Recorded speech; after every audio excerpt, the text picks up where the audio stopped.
Welcome to this week's episode of the Top Podcast. As always, I'm one of your hosts, Rob. I'm joined with my friends Lou. Hello, hello. And this week we have a returning guest. He is the Pokemon master of the Top Toppers. He is the Top Topper. Also, he ain't afraid to scrap at Bible Camp. That is Pokemon Trainer Cantwell joining us for another one. You know we got to bring it up. It's your lasting legacy on this pod, besides being the first Top Topper. Yeah, I'll take that. And I've actually completed the national dex now, so I can really claim that Pokemon trainer title. How's your living dex going? Oh, living dex, not there. I did have to borrow some Pokemon to get the national dex. Thank you, Rob, for that, and thank you, Logan Jorger. But I don't want to. I'm too cheap. I don't want to buy the full version of Pokemon Home, so I won't have a living dex, but I'll have the national dex. There we go. What about the living dex in Scarlet and Violet, or whatever game you're playing? I have that. I don't have all the forms of alchemy, though, and I think I'm just going to quit on that one. So I don't even know what that is, so you're way past my knowledge. Yeah, So each week we start off the episode with an icebreaker. This week I got, do you prefer the hard or soft version of these things? So I'm going to give you something. You have to tell me if you prefer it. If you're a hard guy or a soft guy when it comes to these. First up, we got mattresses. Do you prefer your mattress hard or firm or soft? I'm kind of a Goldilocks kind of guy, but I lean more soft. Yeah, me too. I need a soft pillow top and then just firm. I'm into that firm mattress. Okay. Nice. Next up, we got eggs. Hard boiled or not hard boiled? Basically. I like a soft boiled. I like a ramen egg. Ooh. 7-minute, I think. Yeah, I'm a big fan of that. I don't know what a 7-minute egg is. You just cook it on low for 7 minutes? No, you boil it for 7 minutes, and it's like the yolk is still runny. Okay. But the white is firm. So another Goldilocks. How about you, Cantwell? I would say scrambled eggs, so soft. I agree. Soft eggs. Next up, this one can be a bloodbath. Do you prefer hard cheese or soft cheese? Hard cheeses are cheddar, parm, Gouda. Examples of soft cheese are brie, ricotta, and blue. I'm a hard cheese fan myself. I'm a hard cheese. Yeah, that cheddar is just so good. Yep. Go hard all the way. Out. Hard all the way. We're a bunch of hard cheese men. We're hard this episode. What? But this is something I think we're all going to be soft about. Ice cream. Hard ice cream. What? Do you like hard, Honestly, soft serve, or hard, or scooped ice cream? So I think for me, I think it comes to mix-ins, and I rather have hard ice cream with mix-ins than soft ice cream. So like, you don't think a Blizzard beats hard ice cream with mix-ins? No, I don't like soft ice cream with mix-ins. Well, to be honest with you, I don't like it. Or you can't. Well, you're at Brahms. You getting soft serve, or you going with their German chocolate? Soft serve in the pink cup. Ooh. I don't even know what size the pink cup is, but I get the pink cup. We got 3 more. Go through taco shells. Hard shell or soft shell? Soft. Yeah, that's the way to do it. I'm gonna go soft. All right, we're all soft about taco shells. I don't want to eat a pop. Pretzels. Ooh. Low key, the older I get, the harder I get when it comes to pretzels. I will say I do enjoy a hard pretzel. Mm-hmm. A little bit more now. I have to agree with you. I'm gonna go soft. Annie Ann's. The little pretzel bites. All right. You walk by the food court in the mall and you just gotta. It's true. I like that smell is very nostalgic to me, but I never got one as a kid. So it's like always like, I think like sports games when you get like a soft pretzel. But do you like the cinnamon butter or the nacho cheese on your soft pretzel, Cantwell? Oh gosh, I'm gonna go sweet all the way. Mm-hmm. Nice. You got a preference, Lou? Damn.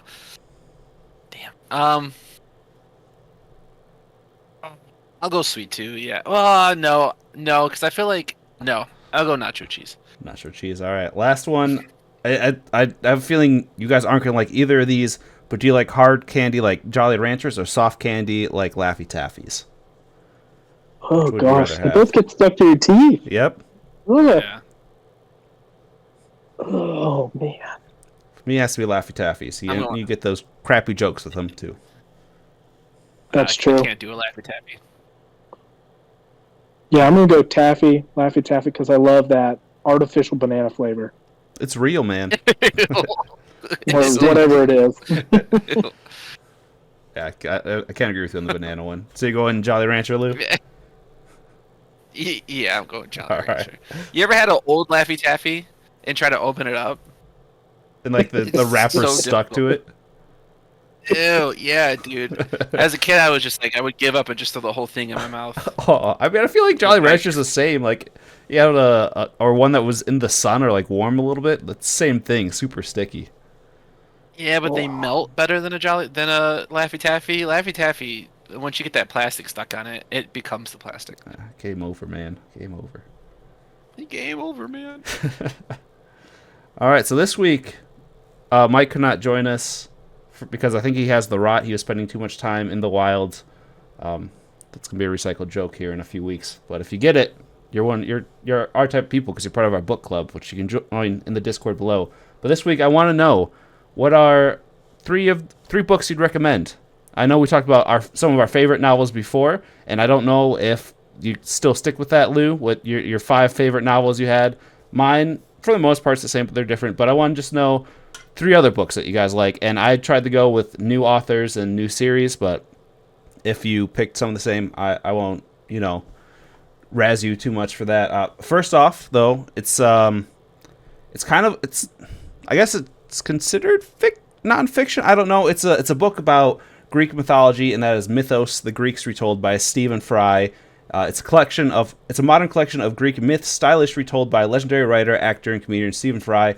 Fry transforms the adventures of Zeus and the Olympians into emotionally resonant and deeply funny stories without losing any of the original wonder. Came out in 2017, and it's about 15 and a half hours. Lou, have you listened to any of Stephen Fry's Greek books? I know you like Greek mythology. No, I do love Greek mythology. I'm actually reading a book right now about Achilles and how he grew up. And I forgot the name. I'm struggling to figure out the name of it. It's a blue book.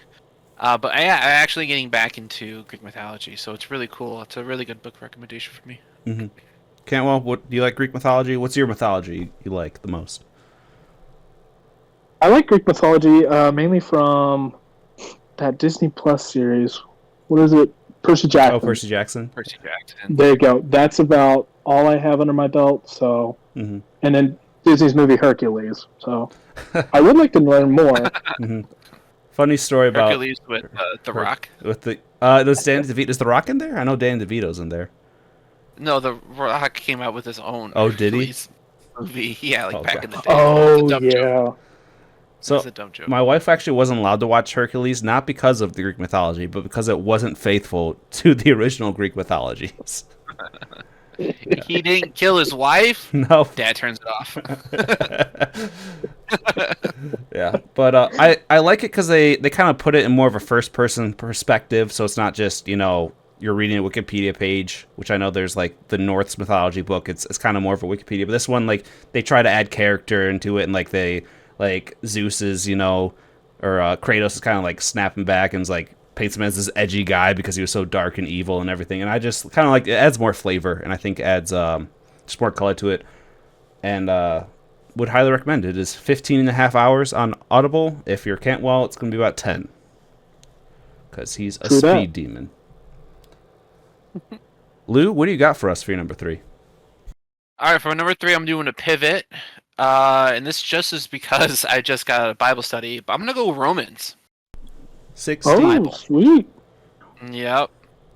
Dang, now I got to pivot. So I can't be outshone. I've been studying Romans for about 4 or 5 weeks, and it is just a weird book. Paul was something else.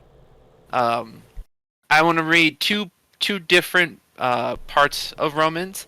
I'm gonna read the one that like I found to be the worst, and then the one that I cared about and I thought was written really well. So the crappy one was Romans. This is like a opposite of a sermon that I'm about to do right now. Romans 7:15. I do not understand what I do. For what I want to do, I do not do. But what I want, I do. What I want, I hate, I do. If I do what I want to do, if I do not what, oh my gosh, I'm struggling. If I do what I do not want to do, I agree that the law is good. As it is, it's no longer I myself who do it, but it is sin living in me. I know what good itself does not dwell in me, that is, in my sinful nature. Uh, for I do not do the good I want to do, but the evil I do not want to do. This I keep on doing. Mm. And I'll spare the rest to you guys. Can you give it to me in the original Greek, please? Yeah, It's in my head, I just like it's a really roundabout, and I don't want to speak for Paul by any means, but it's the whole idea of like I do things that I don't want to do, and I don't know why I do them. It's like, brother, for real, I get that, but the way that you wrote it, homie, calm down, Hey, chill out. he thought he was dropping bars back then. It probably. And then this is actually, I'll be real quick, but this is the Bible verse that I went over today that I really enjoy. Therefore I urge you, Romans 12. Therefore I urge you, brothers and sisters, in the view of God's mercy, to offer your body as a living sacrifice, holy and pleasing to God. This is your true and proper worship. Do not conform to the patterns of the world, but be transformed by the renewal of your mind. I think that's cool. I like that a lot. It really puts in perspective of just like a lot of things, and yeah, I'm not gonna go Bible study on you guys, but yeah. So yeah, I've had some really good Bible verses on this book, and I've had some really knockers. Mm-hmm.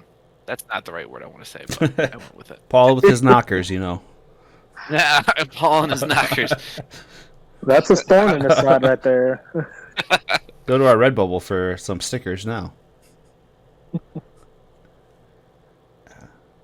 I like Romans. I feel like I need to go back and it's been a while. I need to go back and restudy it and read it and everything. Yeah. I mainly remember 1 Corinthians, just how crazy that church was in Corinth. Yeah. That's probably, yeah, that and then Philippians. Philippians is my favorite book that Paul wrote. It's also my favorite. Mm-hmm. Well, Cantwell, what is your number 3? Well, my number 3 is sticking on that Christianity train. I'm going to go with Evidence That Demands a Verdict by Josh McDowell and Sean McDowell, the revised and updated edition. So the revised and updated edition came out in 2017. It was first published by Josh in 1972. If you don't know who they are, they're leading Christian apologists. And that book, it's literally Evidence That Demands a Verdict. It goes list by list, line by line, answering any questions or doubts that come up with Christianity, and it just defends Christianity's core truths, defends Jesus, who he was, Jesus' resurrection, the miracles of Jesus. It honestly just invites the readers to bring their questions and doubts, and it's great knowing that Christianity is a testable faith, and that Josh spent years and years upon his life answering those questions for you, and you can digest it in a 42-hour and 39-minute audiobook and not spend years and years of your life looking into it. So it definitely, I'd say it really helped me, because I know that I'm not sitting out there in all by myself, that it's Christianity it's great. I would say look into it. Heck yeah. Sorry. Heck yeah. Heck yeah. Heck yeah. Heck yeah. No heck. Heaven yeah. Heaven yeah. Oh gosh, I have a feeling that's a sticker or something. Ah, gosh. Heaven yeah. There's some crazy ones. You said it's like 40 hours though. Is that your Oh, 1.5 speed or the human speed? oh, that was 1 point. I think I got up to like 1.65 to Jeez. get through it. Literally goes line by line, answers every single question, and goes through it. And some of it, it's like the same, like archaeological proof or the same like basis of logic for answering this question. So it gets repetitive in certain parts, and so I did tune out for those ones where like, oh, I don't struggle with that. No, I definitely understand the archaeological aspect and evidence for it. So I'm not struggling there. I'm not struggling there. But it's crazy how they've updated it to answer like this generation's this generation's questions regarding God and Christianity. What did Jesus actually tweet? People are wondering, or X. Well, I don't know. I guess. Well, last question I have is, how's the narrator? Because I feel like that's going to be made or broken, make or break by that narrator. So the narrator is actually Sean McDowell. So that is Josh McDowell's son, and he's the one who really helped out with the updated and expanded version, going in and through and cleaning it up. Mm-hmm. And he's got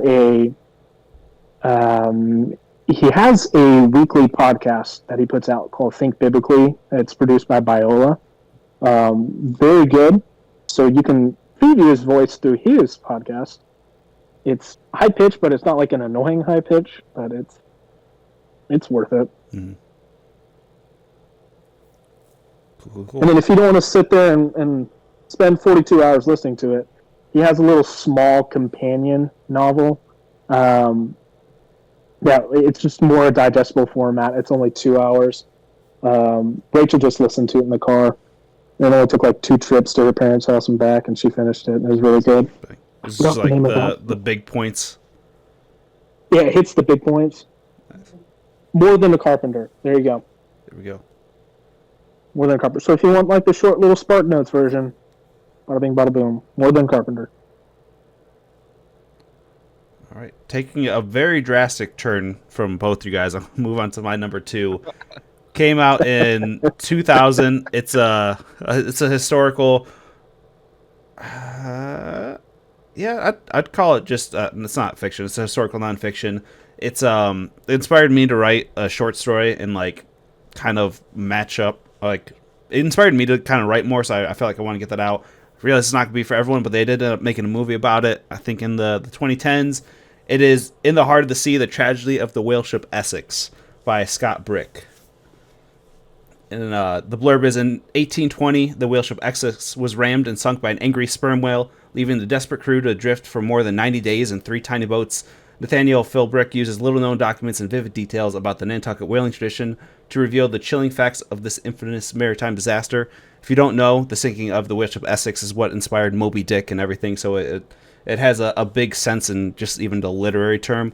But there's just such fascinating things. Like, they talked about in Nantucket, like the people that are seasoned and all that, they'd go down to the docks, and you could tell by the way they whittled wood, like what position they were looking for. Like if they only cut out, they'd want something. Or if they only cut in, that'd be a different position. And then you could kind of like see who was, green and like who has no experience because they just whittle with no rhyme or reason to it. And it's just like such a cool thing. And it's tragic in a way, like, because you kind of just see how brutal and gory like the whaling industry was, and like how that is just destroyed like aquatic wildlife, and some things that were considered like okay back in the day that have changed, just in like an environmental sense. It's wild, and I think it's a very good look at what life was like back then.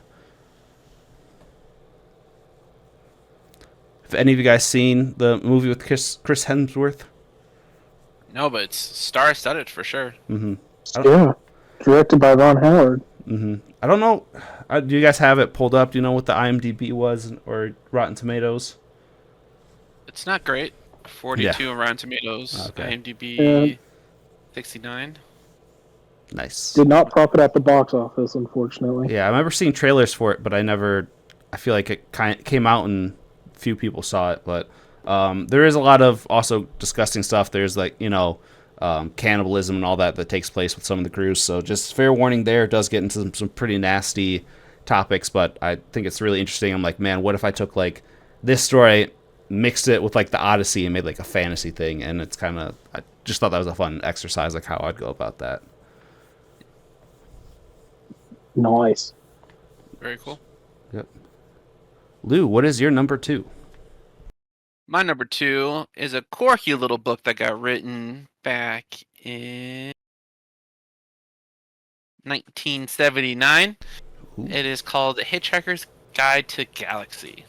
That was 1979? Oh, 1979. Wow. I didn't know that either. I thought it was like 90s, the latest. I thought so too. Yeah, I did not know because the movie came out fairly recently, early 2000s. So it's crazy that this book was written that far Lou, back in the day.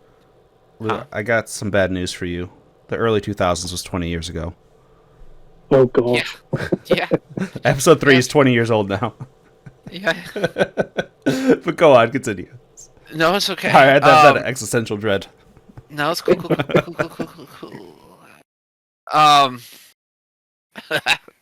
Yeah. So I've been trying to push myself book-wise and not try to read kind of the same stuff that I read last year.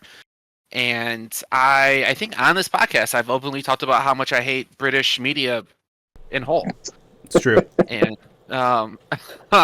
and so I saw that Hitchhiker's Guide to the Galaxy was free to download on Libby, and I was like, I'm gonna try it. And my wife hated this book. She read it. She was like, this is the most pointless book I've ever read. It's only because it's very short that I finished it, and I was like, I'll give it a try. And it is very pointless, but I think it's just written well. I think it has all the whimsical of British literature should have. I think that's what Brits do best, is just be whimsical. I think of Harry Potter. I think of Great British Baking Show. I think of this book.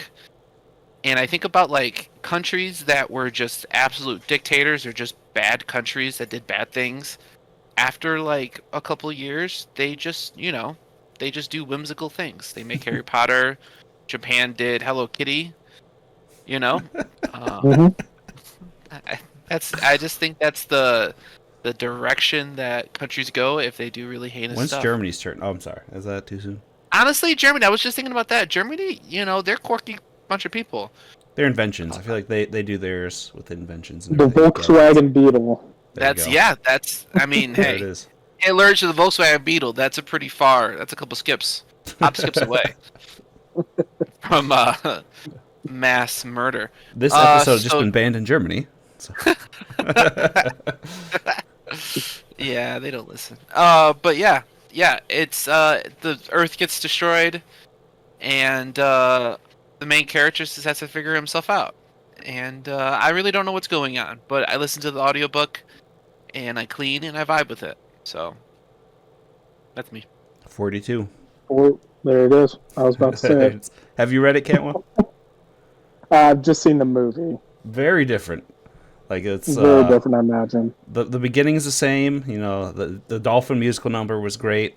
At least when I watched it in middle school. But yeah, I read the book because like Lou said, it was short. I don't know how long it is, but I read it on like a car trip. I think we were going to Tennessee or Colorado or something with my mom, and I read it during the whole car trip, and yeah, I thoroughly enjoyed it. Okay, I'm gonna have to add that to the list. Are you gonna read the sequels, Lou, or are you just you good with maybe. this one? I have so many books on my list to read, and I've been doing all the hard stuff first so that I can enjoy the stuff that I know I'm gonna love. And so When it comes to books, Kings of the use Wild, hard, right? not soft. Hard. That should have been one. Hardcover or soft cover? Hardcover. There you go. I mean, hardcover for sure, but if you want to be cheap. Mm-hmm. Soft. I want it to tickle my ears as an audiobook.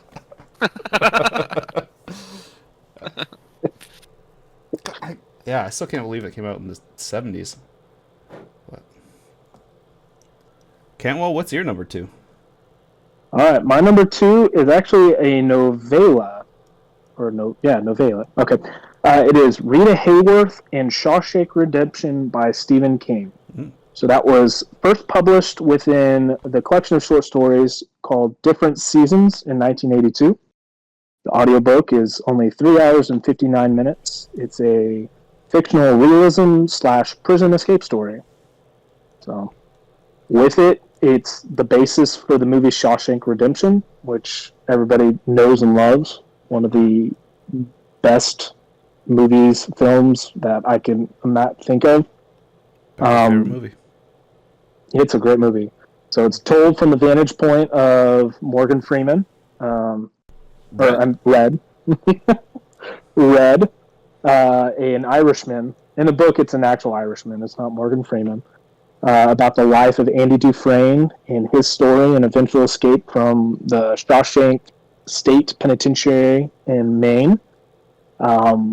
With it, it's a great story of how Andy maintained hope and just resilience through all the events that he faced, the sisters and the prison guards, getting thrown in the cell all by himself. And through it all, he stuck it to the man, and he found his freedom at the end. All thanks to Rita Hayworth, that poster. How does it compare to the movie?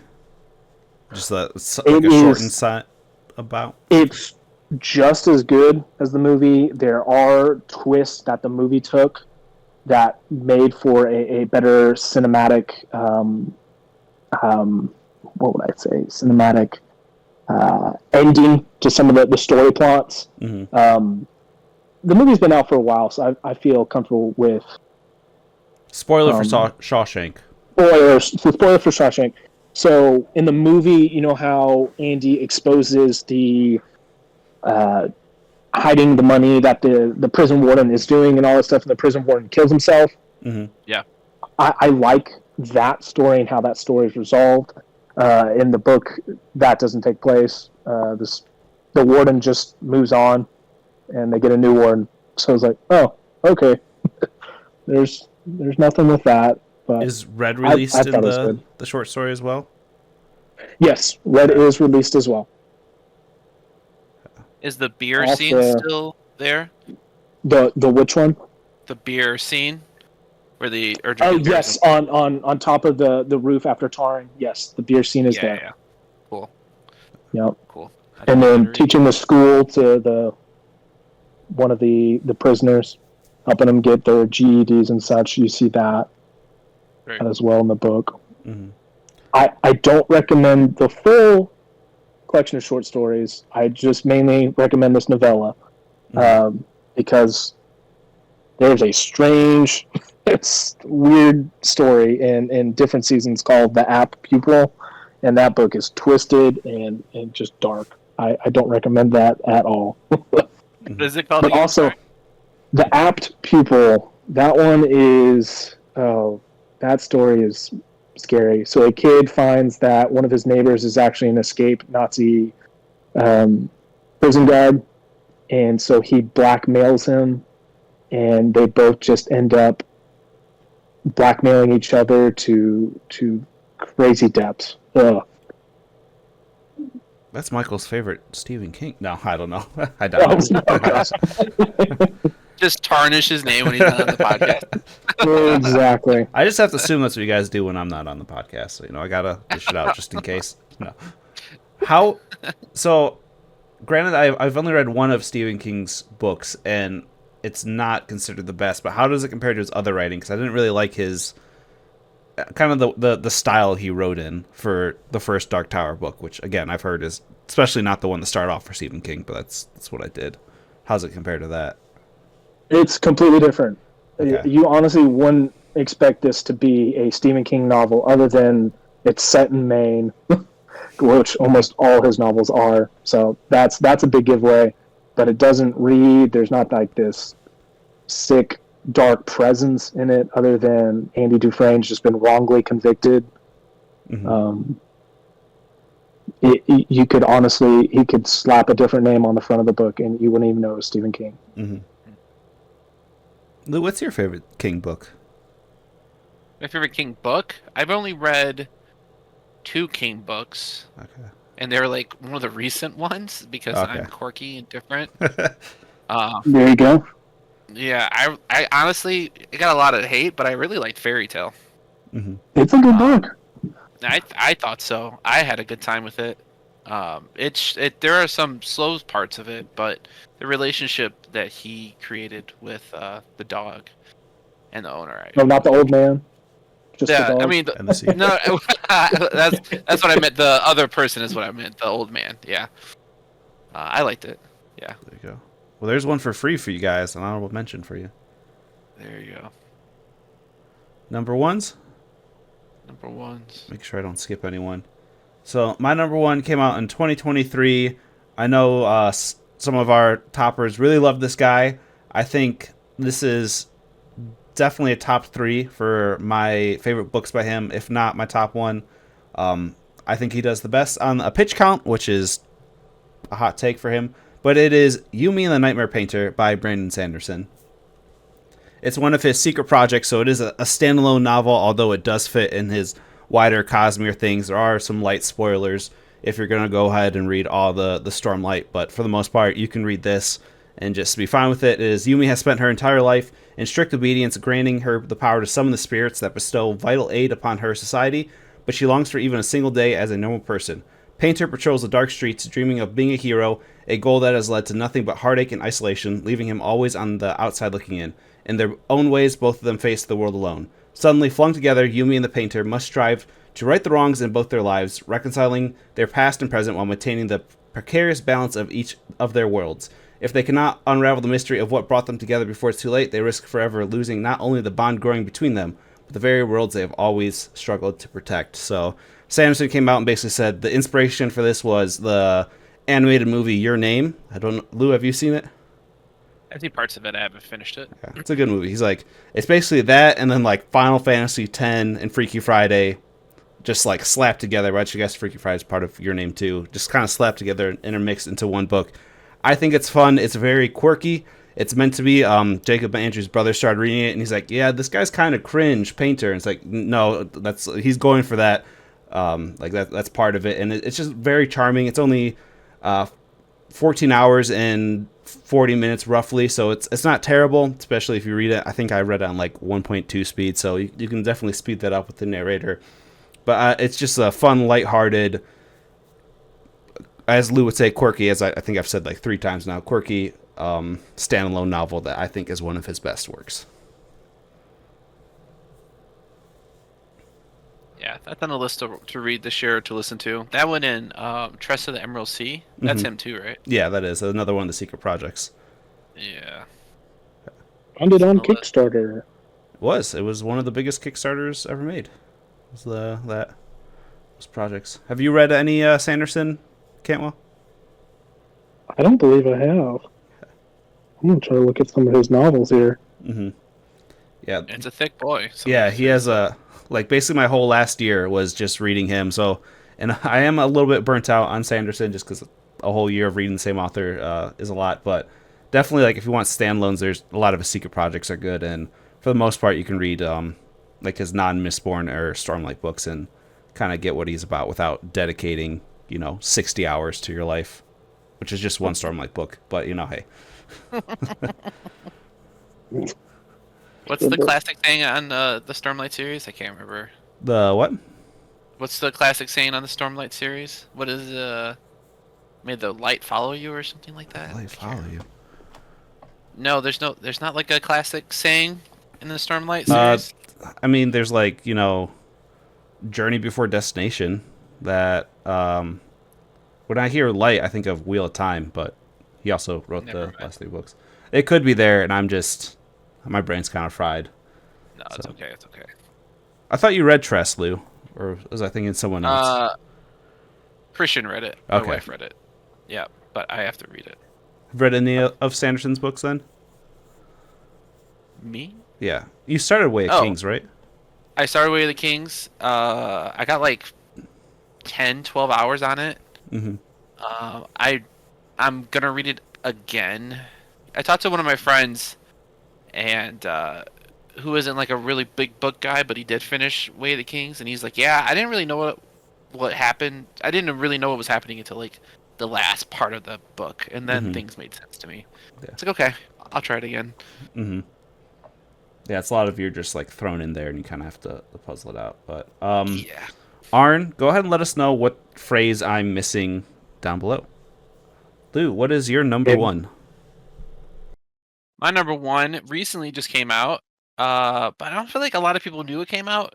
And so I just wanted to put some shine on it. Written this year, like a couple days ago. Suzanne Collins, Sunrise of the Reaping, the latest Hunger Game book. Ooh. So yeah. So Have you guys read the baseline series? I have I've not. read the baseline. Have not read the prequel stuff yet.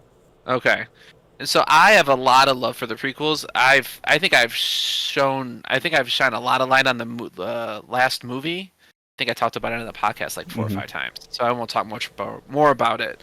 But this last book, I'm about halfway done with it, so I haven't finished it yet. But I love it. I think it's a little like nothing new. I think when it comes to I think it's just like I don't even know, like how fast food's supposed to really taste and make you feel. Like you're not gonna get a lot of substance out of it, but it's gonna be good when you read it. Does that make sense? Am I getting anywhere with this? Yeah, I get you. Yeah. Okay. Yeah. So, um, yeah. What was I gonna say? So yeah, I think character development. Haymitch was always a really good, one of my favorite characters back in the day, and so this is all based on him and his time in the Hunger Games. I think a big thing that always pops up to me, especially for these last 2 books and the prequels, is that it really shows a light on the fact that these kids are in a death match. And she really is like, hey, this is not cool. And as a kid, when I read it back in like 2008, it didn't really occur to me that like these children, like I knew these children were killing each other, but I didn't know like the brutality of it all. I thought it was just cool to see Katniss with a bow. Does that make like Yeah. Yeah. And I think as an adult now reading these and seeing what the Capitol is really doing to the rest of the country, she's done a really good job with that part. Really showing it's like, hey, this isn't cool. Like, they're doing this for a reason. And yeah, I really enjoyed it. What's the term where you like fictionalize something like glorize it even though it's not? Happens a lot with like war and everything. Drawing a blank. Yeah.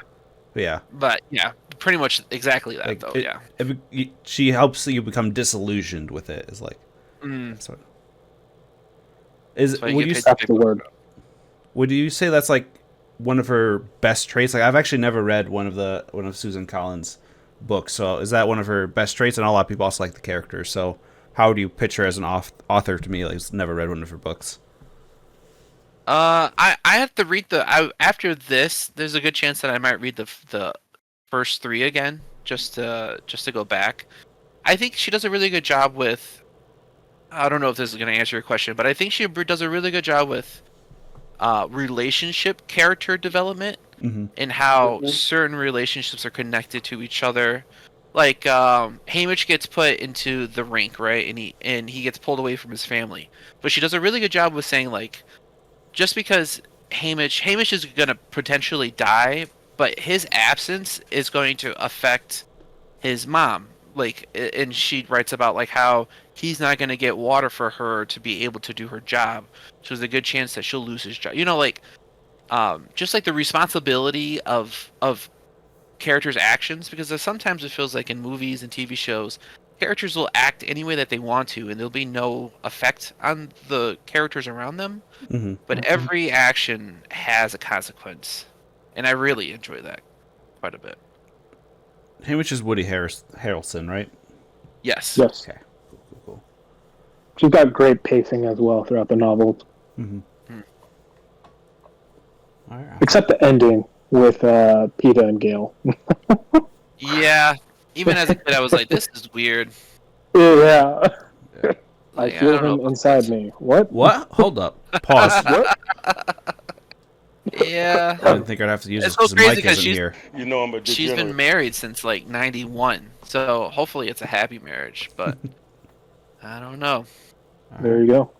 Well, Cantwell, what is your number 1 book you'd recommend? Dune by Frank Herbert. I would say Least that recommended. is a fantastic sci-fi novel. It's definitely one of the world's best-selling. That came out in 1965. The audiobook length is 21 hours and 2 minutes. or 14 hours if you read it at 1.5 speed. Nope. And that's the dramatic one where there's different voice actors and some ambiance music in the I background. do believe it's abridged, though. Gotta throw that out Yeah. there. I don't think that's a bridge. I think never I mind. don't know. Who knows? I'm gonna have to do my research here. Okay, so with it, you get feudalism, you get Messiah mystique, you get terraforming, you got drugs, you got over extraction of natural resources. Sold. So it's literally a product of the '60s. It is literally a product of the 1960s.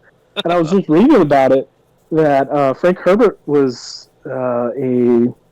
he loved collecting psilocybin mushrooms. So he's a big psychedelic guy, and he wanted to write about drugs. So here's his novel about drugs, and his novel oil. about exactly. Combine I the think two. it's hilarious.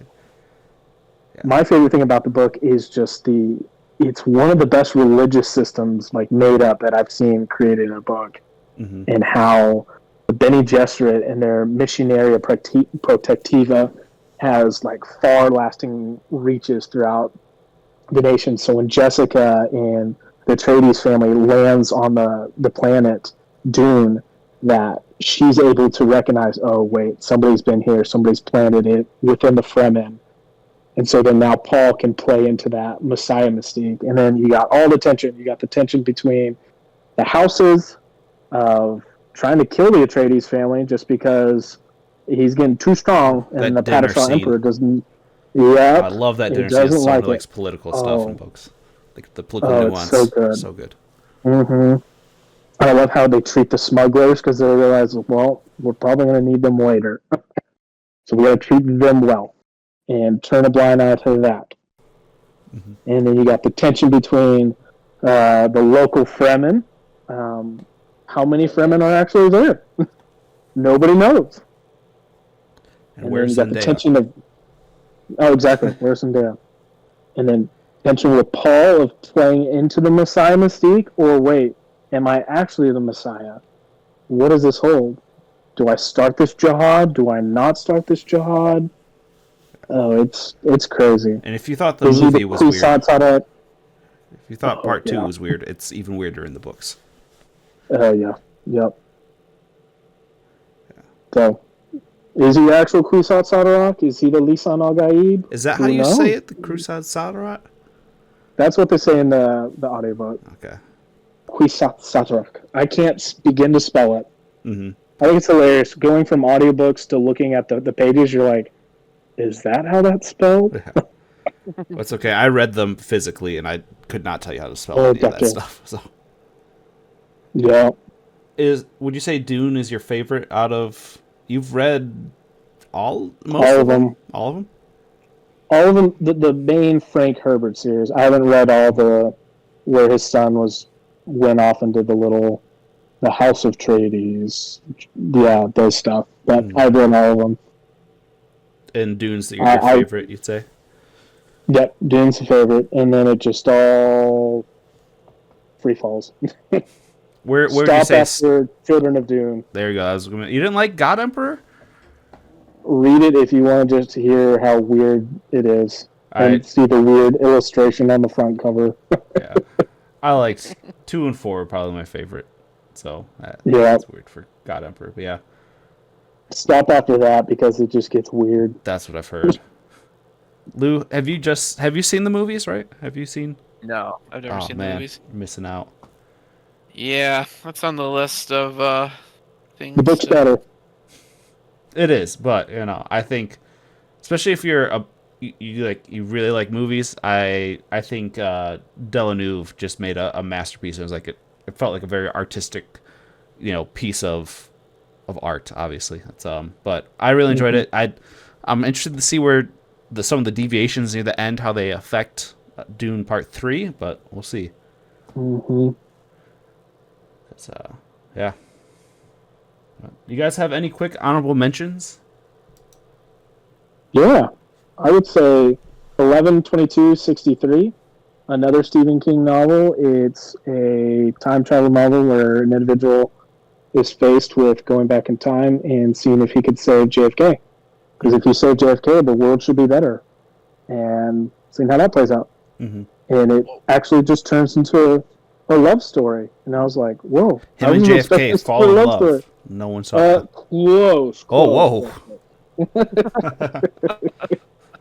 But that's another one where you're like, I wouldn't expect Stephen King to write something like this, but no, it's beautiful. Mm-hmm. This is post-cocaine addiction, right? I think, yes, post-cocaine.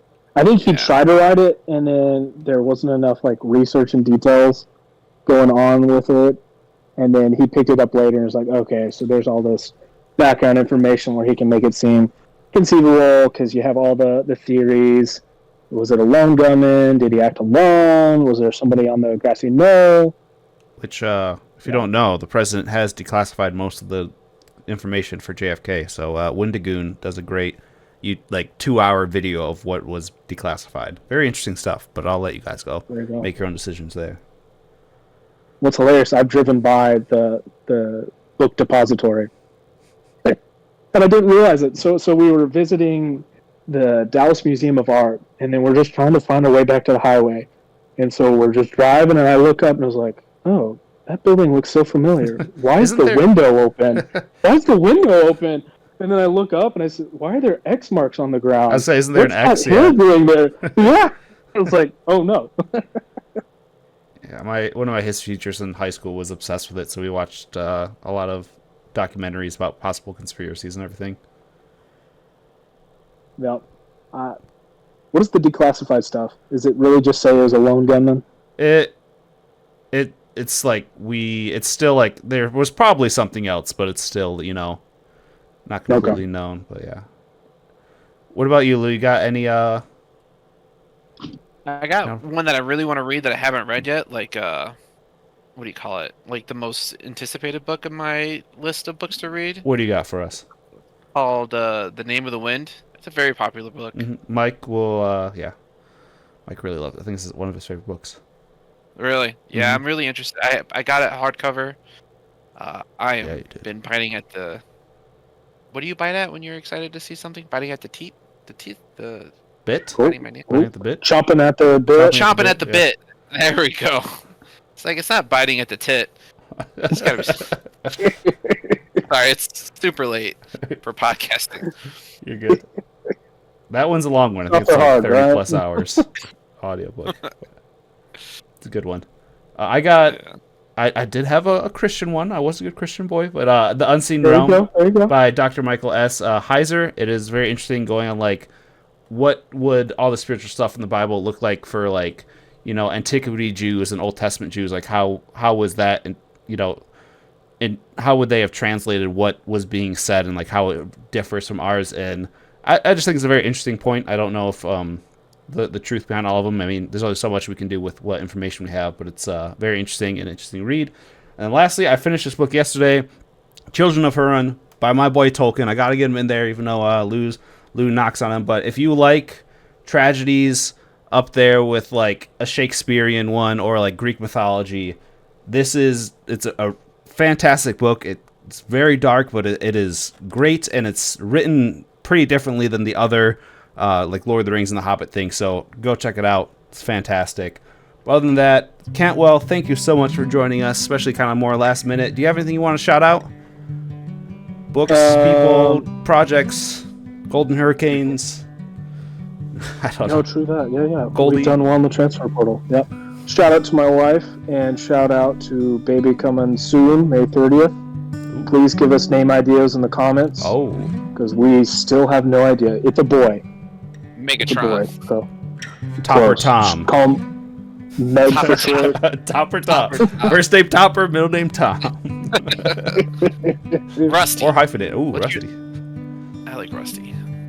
Makes me think of Rusties from Cars. We will the comment with the most upvotes in a week's time after posting this. We'll get 5 topper points. So there we go. We haven't really used them this year. Throwing it out there though. Give us some name ideas. But other than that, we'll find out what we're talking about next time. Thank you all for listening. If you're on Spotify or Apple Podcasts, go ahead and check the comments. Cantwell has been on there talking about Young Gravy and being a defender for all the young Yep. gravy slander that this podcast has put out. Go check our YouTubes. Give us all the regular like, comment, subscribe, all that stuff down below. We like to hear you guys' books you recommended because we're, as Lou says, our book list is always expanding and we want to know more. We like to read on this podcast. Other than that, thank you guys for listening and we'll catch you all next time. Peace. I think you should name him Tater from Ooh. the car. Tars. That's the Cars, right? Tater. Yeah. Tomater? It's Tomater, right? Mater. Tomato. Oh, Mater. That works.